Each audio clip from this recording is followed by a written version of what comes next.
महाराष्ट्र आवाज न्यूज। अल्पवयीन मुलीचा विनयभंग, एकावर पोक्सो अंतर्गत गुन्हा दाखल।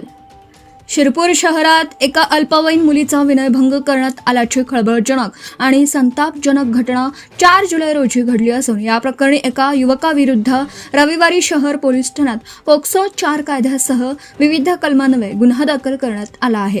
मिळालेल्या माहितीनुसार 4 जुलै 2026 रोजी दुपारी सुमारे 2:30 ते 5 वाजेदरम्यान शिरपूर शहरातील निमझरी नाक्याच्या पुढे निमझरी गावाकडे जाणाऱ्या रस्त्यालगत असलेल्या भंगार गोदामासमोरील पत्र्याच्या खोलीत ही घटना घडल्याची नोंद आहे।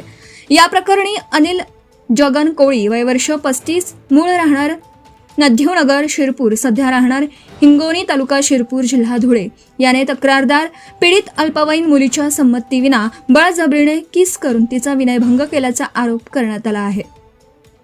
या प्रकरणी शिरपूर शहर पोलीस ठाण्यात आरोपी विरुद्ध विनयभंग तसेच पॉक्सो कायद्यासह विविध कलमान्वये गुन्हा नोंद करण्यात आला असून पुढील तपास महिला सहाय्यक पोलीस निरीक्षक वर्षा पाटील करीत आहेत। Subscribe now and press the bell icon. Never miss an update.